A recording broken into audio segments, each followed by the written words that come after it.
नमस्कार दोस्तों, मैं हूं जरीवाल और आज हम पहुंचे हैं उत्तर प्रदेश रामपुर में। हमारे साथ में हमारे BH सेक्टर काउंसिल के लीडर और celebrity makeup artist Sarita Bishnoi ji हमारे साथ में हैं और dream girl beauty salon and academy उनका एकेडमी है।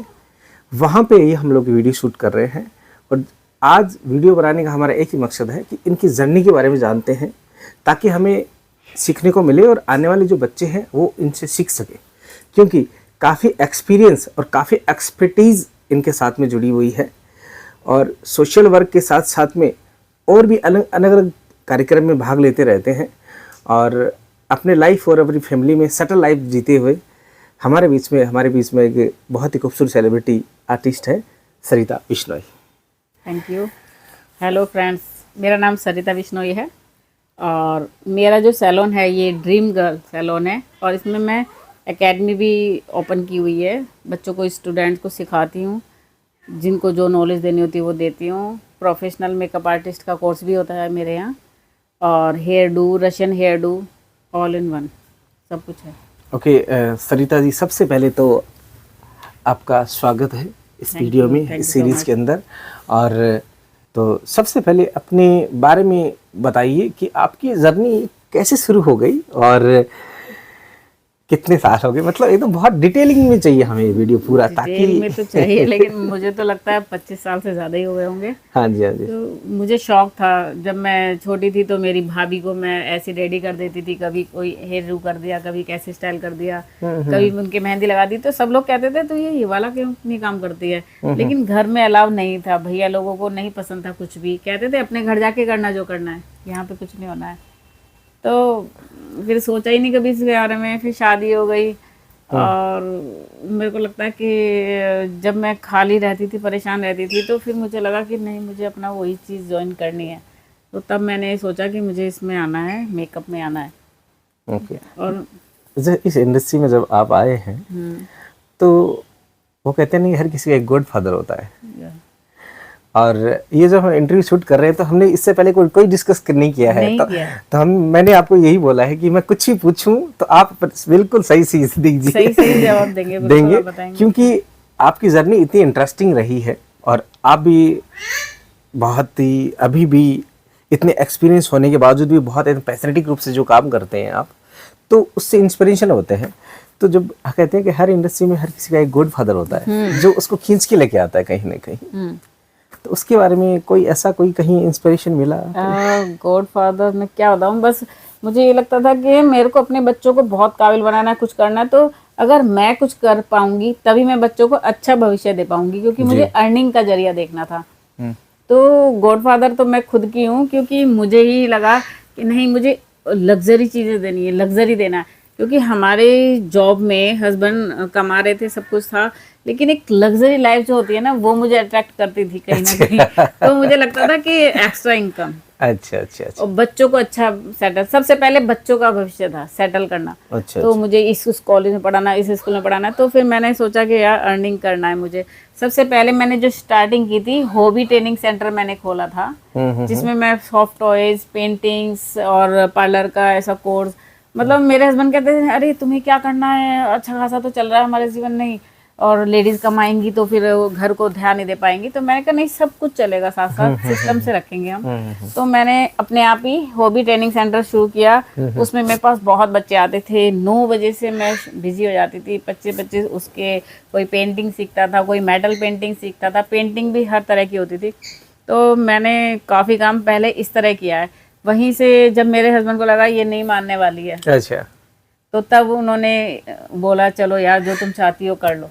तब मैंने सोचा कि मुझे पार्लर खोलना है। लेकिन पार्लर भी मैंने जब खोला जब मेरे बच्चे 6-7 तक आ गए क्लास में, जब लगा कि बच्चे अब स्टडी खुद कर सकते हैं, तो तब मैंने एक आराम से जो होना चाहिए लग्जरी सैलून खोल लिया ड्रीम गर्ल के नाम से। और आजकल शहर में सब मुझे ड्रीम गर्ल ही जानते हैं। नहीं, अभी शायद आपको पता नहीं होगा, लेकिन मैंने अभी पूरा रामपुर शहर में गूगल में सर्च किया तो अभी आपको बता रहा हूँ कि आपका सबसे टॉप नंबर पे वो सर्चिंग में दिखा रहा था। मेरा जो ये टॉप पे आपको दिखाता है, तो ये मेरे क्लाइंट हैं, मैंने कहीं पे भी अपना ऐड नहीं कर रखा, आप पूरे शहर में घूम लो, लेकिन माउथ टू माउथ चलती है मेरी। तो हर कोई अगर यहाँ से काम करके जाता है इतना सेटिस्फाई होता है, तो मेरा नेचर और मेरा काम दोनों उनको अच्छा लगता है, तो वो एक दूसरे को भेजते हैं कि आप वहाँ जाओ, आप वहाँ जाओ। कल भी मैंने जो भी काम किया वो बोल रही थी कि मेरी देवरानी यहाँ आई थी तो उसने मुझे बताया, अभी कटिंग वाली आई, मैंने बोला मैंने सब काम करा लिया, लेकिन हमने कहा हेयर कट मैं इन्हीं से लूँगी। तो ये जो माउथ टू माउथ चलती है ना आपकी, आपके काम की वजह से, वो सबसे ज़्यादा अच्छा है। ये नहीं कि आपने ऐड कर दिया वहाँ पर यहाँ वहाँ, उस ऐड से कुछ नहीं होने वाला। एक बार क्लाइंट आएगा उसके बाद नहीं आएगा। अगर आपका वर्क अच्छा है, काम अच्छा है, तो दूसरे लोग सजेस्ट करते हैं, वो स्टेप बाय स्टेप चलता है, तो वो सबसे अच्छी प्रशंसा होती है।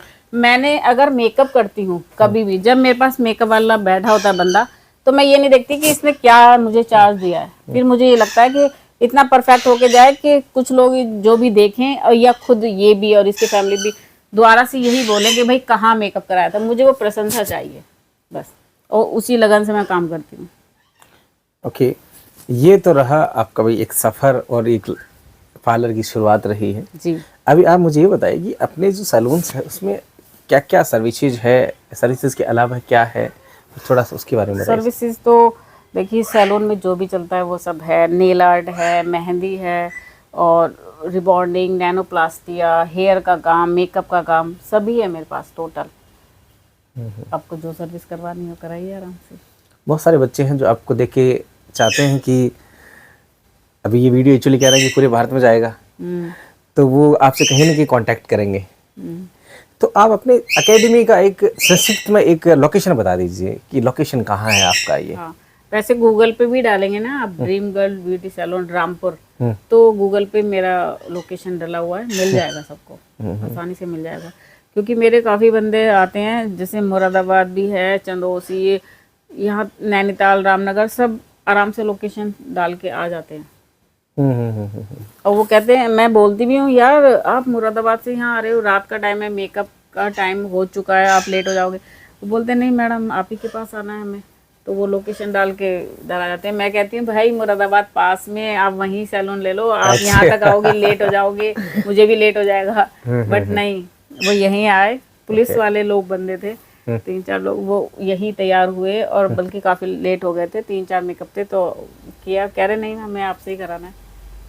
बिल्कुल बिल्कुल बिल्कुल।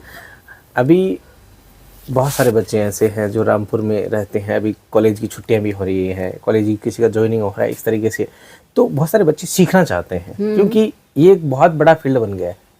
ब्यूटी सैलून एक, पहले वो ब्यूटी पार्लर वाले अलग अलग सिस्टम था, क्योंकि पहले इसको कहीं ना कहीं मुझे ऐसा लगता है कि उस कैटेगरी में नहीं जानते थे, अलग कैटेगरी बनी हुई थी। लेकिन आप लोगों के इतने एक्सपीरियंस के बाद में जो ये बड़े बड़े इवेंट्स करते हैं, आप सोशल वर्क करते हैं, तो उसके बाद में लोग आपसे सीखना चाहते हैं। तो सीखने चाहते हैं उन बच्चों के लिए आप क्या कहना चाहते हैं, कैसे आपसे कांटेक्ट करें, और क्या क्या कोर्सेज है आपके पास में सिखाने के लिए? प्रोफेशनल मेकअप का, अगर सेलिब्रिटी मेकअप आर्टिस्ट अगर उनको बनना है, तो मेकअप आर्टिस्ट का कोर्स मेरा 50,000 का है। आप आराम से कभी भी ज्वाइन कर सकते हैं। और बेसिक जो सैलून का बेसिक पूरा, वो भी हम अलग से कराते हैं, उसका चार्जेस कम है। लेकिन अगर हमें प्रोफेशनल मेकअप आर्टिस्ट का कोर्स करना है तो उसका चार्ज अलग है। हमारे यहाँ सारे कोर्सेज होते हैं, मिनिमम से लेके हाई फाई सारे, कोई भी आके यहाँ पे कर सकता है कॉन्टेक्ट। और रहने वहने का भी यहाँ हम लोग इंतजाम उन लोगों को करा देते हैं। मतलब कहीं ना कहीं पीजी की सुविधा या रहने की अकोमोडेशन, हाँ, वो सब करवा देंगे। Okay okay. तो कहने मतलब है कि आसपास के बच्चे कहीं अगर वो दिल्ली या बॉम्बे या मेट्रो सिटीज में नहीं जा सकते तो आपके आप यहाँ पे ज्वाइन कर सकते हैं। दिल्ली में भी मेरी एकेडमी है, दिल्ली में भी वो ज्वाइन कर सकते हैं। ओके। अगर दिल्ली में अगर कोई ज्वाइन करना चाहता है, मेरा बेटा मेकअप आर्टिस्ट है तो वहाँ पे वो क्लास देते हैं। अच्छा, आपका बेटा भी मेकअप आर्टिस्ट है, तो उनके बारे में बताइए थोड़ा सा। वो तो पढ़ रहे थे, पढ़ते पढ़ते उन्होंने CS किया, तो फिर मेरे शोज होते थे। एक मिनट मैं देख लेता हूँ, रिकॉर्ड हो रही नहीं हो रहा है। हो रहा है हो गया। तो आप बता रहे थे कि आपका बेटा भी इस इंडस्ट्री में है, तो उनके बारे में बताइए फिर थोड़ा सा। वो CS कर रहे थे, लेकिन हम ज़्यादातर ये होता है शोज वगैरह में जाते हैं, तो अब मुझे तो ड्राइवर की जरूरत होती है, तो मेरा बेटा ही ड्राइवर बन के मेरे साथ जाता है। तो वो शो वगैरह में देखता था, कहता था मम्मी बड़ा मजा आता है, सेलिब्रिटी वाला लुक वो आता है फील। तो मुझे तो ये करना है, मुझे CS और CA नहीं करना है, मुझे तो मेकअप आर्टिस्ट बनना है। मैंने बहुत समझाया, नहीं नहीं तुम मत करो भाई, सब क्या बोलेंगे हमें। तब तो यही था ना, माइंड में ये रहता था कि बॉयज़ इस फील्ड में आए, नहीं हर कोई फैमिली में नहीं अलाउ करता है, लेकिन कहता नहीं मम्मा मुझे यही करना है। तो फिर मैंने कहा चलो ठीक है, लेकिन मैंने घर में अभी किसी को नहीं बताया, किसी को भी नहीं बताया, और उसको कोर्स के लिए भेज दिया।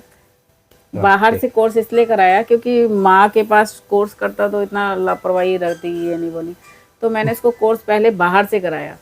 पहले बाहर कोर्स करके आओ, उसके बाद फिर हमने देखा खड़े करके कि आप क्या कर सकते हो। जहाँ जहाँ हमें कमियाँ लगी फिर हमने वहाँ उसकी ठीक कराई। अब वो परफेक्ट मेकअप आर्टिस्ट है, और 2019 में सेलिब्रिटी मेकअप आर्टिस्ट का वो अवार्ड जीत के आया था, बहुत बड़ी ट्रॉफी, और उनको सिंगापुर का ट्रिप मिला था। तो कहीं ना कहीं आपने अपनी तरह एक पिलर भी खड़ा कर दिया है? ये बहुत बड़ी बात है, और होना भी चाहिए। सही बात। वो कहते हैं कि किसी ने कहा है, महानुभाव ने, कि आदमी की असली दौलत उसकी औलाद होती है, कि आप उनको क्या परवरिश देते हैं क्या है। तो आपने एक सही फैसला लिया। चलिए, ये तो रहा एकेडमी की बात। हमें कहीं ना कहीं आपकी रिसर्च, आपके बारे में हमने थोड़ी बहुत रिसर्च की है कि आप एक ब्यूटी सैलून के अलावा सोशल वर्क भी करते हैं। जी, सोशल वर्क का मुझे बहुत शौक है, और मैंने ये सोशल वर्क का कीड़ा कहाँ से पैदा हो गया? सोशल वर्क का कीड़ा तो कोई नहीं कह सकते कि, लेकिन क्या है, सोशल वर्क हम लोग को कहीं ना कहीं सबको ही करना चाहिए। यस, ठीक है, क्योंकि हम लोग यार अपना खा रहे हैं, कमा रहे हैं, सब कुछ कर रहे हैं, लेकिन कुछ लोग ऐसे भी हैं जिन पे वो सुविधा नहीं है, कुछ नहीं है, तो कुछ हद तक अगर हम उसकी हेल्प कर दें। क्योंकि मैंने CRPF, आपने सुना होगा, CRPF में मेरे को DIG सर ने कांटेक्ट किया, और उन्होंने कहा कि हम कुछ लेडीज़ को सिखाना चाहते हैं कोर्स, जिसमें कि फोर्स के लोग बाहर अपॉइंट होते हैं और वो घर में रह के डिप्रेशन में चली जाती हैं, अकेलेपन की वजह से। कुछ काम धंधा होता नहीं है, बच्चा स्कूल चला गया, वो खाली पड़ी हुई है, तो फिजूल की चीजें दिमाग में चल रही हैं, तो डिप्रेस हो जाती हैं। तो उन्होंने कहा कि आप क्या फीस लोगे? तो मैंने बोला कि नहीं, मैं फीस नहीं लूंगी, उन लोगों को मैं फ्री सिखाऊंगी। तो 1 मंथ, बहुत भरी ठंड थी, बहुत ज़्यादा ठंड थी, उस 1 मंथ में मैंने उनको पूरा कोर्स कराया था मेकअप का जाके। बल्कि वहाँ पे 70 लेडीज़ थी मेरे पास। 70 लेडीज़ को मेरे को अपने साथ अपना स्टाफ ले जाना होता था। 2 से 3 मैं स्टाफ लेके जाती थी अपना, कभी मेरा बेटा जाता था, कभी बेटी जाती थी, कभी स्टाफ के और लोग जाते थे। तो मैंने 1 मंथ का उनको फ्री कोर्स कराया ताकि वो अपनी अर्निंग के लिए कुछ कर सकें। अब घर बैठे, बेशक वो घर घर जाके काम करें या एक दूसरे की हेल्प करके करें, मोहल्ले पड़ोस वालों का काम कर दें, जैसे भी उनको अच्छा लगता है, तो वो उससे अपना कुछ अर्निंग कर सके। तो और बाकी जैसे वृद्धाश्रम जाते हैं हम लोग, वहाँ पे किसी की आंखें खराब है तो उनकी आंखें टेस्ट करा के चश्मा बनवा दिया। कभी उनको खाने पीने के लिए कैंप लगा दिया। स्कूलों में कैंप लगाते हैं हम, आई चेकअप कैंप, फ्री बिल्कुल, क्योंकि बच्चों को पता नहीं लगता कि उनकी आंखें वीक है या नहीं, घर वालों को भी नहीं इतना पता होता है। जब हम लोग उनकी आंखें टेस्ट कराते हैं तो पता लगता है कि इसकी आंखें तो बहुत वीक हैं भाई, इसको ये ज़रूरत है, इसको ये वाली ज़रूरत है, ये दवाई से सही होगा, इसको चश्मा लगाना पड़ेगा। तो वो ये सारे काम हम लोग करते रहते हैं। तो ये आपका सोशल वर्क है। तो आपका एक ग्रुप भी बना हुआ है? हाँ, मेरा लॉयन क्लब से मैंने बनाया हुआ है, लॉयन क्लब रामपुर चिराब दरअसल मेरा बेटा है। हाँ, तो ओके, लॉयन क्लब के नाम से बनाया हुआ है आपका एक। ओके, जो बच्चे नए आने चाहते हैं, जो सोच रहे हैं कि हमें इस इंडस्ट्री में आ रहे हैं, कुछ तैयारियां भी कर रहे हैं और गवर्नमेंट जॉब भी लगना चाहते हैं, लेकिन आजकल जॉब तो आपको पता ही है कि नहीं है। हाँ, तो जॉब कम है अभी। तो उन बच्चों के लिए आप क्या कहना चाहेंगे? जैसे कोई आप अपने बारे में कि जो न्यू लड़कियां हैं जो इस इंडस्ट्री में आना चाहती है, उनको किन किन बातों का ध्यान रखना है और किस तरीके से किन किन लोगों के कॉन्टैक्ट्स में रखना है उसको? देखिए, मैंने देखा कि जैसे लोग हैं, लड़कियां हैं, तो अब हमारे पास आई कि मैम कितने का कोर्स है। अब हमने उसको बता दिया साहब 25,000 में हमने बेसिक कोर्स है, 50,000 में मेकअप आर्टिस्ट का है। तो वो सोचते हैं अच्छा ठीक है, उनको शायद ज़्यादा लगता है, तो फिर वो छोटे मोटे पार्लरों में जाते हैं गली वाली में। तो वहाँ पे उनको क्या करते हैं वो लोग, बस आईब्रो बनाना सिखाया और फेशियल के थोड़े स्टेप बता दिए, फिर उनसे पूरा काम लेते हैं। 2-2, 3-3 साल तक उनसे काम लेते रहते हैं ओके। कुछ नहीं देते कि अभी आप सीख रहे हो, अभी आप सीख रहे हो, तो उनका उत्पीड़न होता है एक तरह से, ठीक है। अगर वो हमारे पास आएगा तो हम उसको आप 6 महीने में इतना परफेक्ट कर देंगे, 6 महीने से 1 साल तक में तो इतनी परफेक्ट हो जाएगी कि वो बहुत अच्छा सा अपना सैलून रन कर सकती है। अब वहां पे वो क्या हो गई, क्या बन गई, सिर्फ एक ऐसा कि थैला उठाएगी, घर घर जाके फेशियल कर देगी, 100-150 रुपए। घर में जो लोग बुलाते हैं उनसे घंटों घंटों मसाज कराते हैं, 100 रुपए दे के उनको एक तरफ कर देते हैं, ठीक है। अगर हम अपनी जगह पे एक एरिया पे बैठे हैं तो हम घर घर जाके तो नहीं करेंगे ना इतना काम कि भाई यहाँ पर आओ, और क्योंकि उनको ये नॉलेज नहीं है। अब हमने जब सैलून में कदम रखा तो हमने सबसे पहले सोचा कि हमें स्किन ट्रीटमेंट का कोर्स भी करना है। स्किन ट्रीटमेंट का कोर्स करेंगे, उसकी स्किन कैसी है, दूसरे की स्किन कैसी है, आपकी स्किन कैसी है, तो हमें ये भी सजेस्ट करना है कि नहीं, अब क्लाइंट आया, आप गोल्ड फेशियल कर दो, डायमंड फेशियल कर दो, कि ये गोल्ड डायमंड क्या है, क्या है, ये कुछ नहीं है। मैं कभी भी सजेस्ट नहीं करती हूँ, मैं पहले स्किन चेक करती हूँ, स्किन टेस्ट करने के बाद देखती हूँ कि इनकी सेंसिटिव है, किसी की ऑयली है, किसी की ड्राई है, किसी की एक्स्ट्रा सेंसिटिव है, तो उसके अकॉर्डिंग वो वाला फेशियल और वो स्किन की ट्रीटमेंट दोनों मिक्स एंड मैच करके करती हूँ, रिजल्ट आता 100%। तो वो माउथ से माउथ टू माउथ जो मैंने आपको बोला था वो होती है प्रसिद्धि। तो वो एक क्लाइंट को अगर फ़ायदा होगा तो वो नेक्स्ट को बताएगी कि भाई वहाँ पर फेशियल कराना जाकर। तो मैं स्किन का और वो मिक्स करके ही करती हूँ, मैं ऐसे ही गोल्ड उठा के सिल्वर उठा के कभी नहीं करती हूँ। मेरी स्टाफ को भी नहीं पता होता है कि मैं उससे कहती हूँ नहीं ये वाला मिला के कर, ये वाला मिला के कर, ठीक है ना। तो ये चीज़ होती है कि अगर आप किसी फील्ड में जा रहे हो तो बिल्कुल एक पूरी तरह से एक्सपर्ट होके आओ, स्किन का भी करो, हेयर केयर का भी करो, हर चीज़ की नॉलेज लेकर आओ, तो आपका सैलून रनिंग में चलेगा।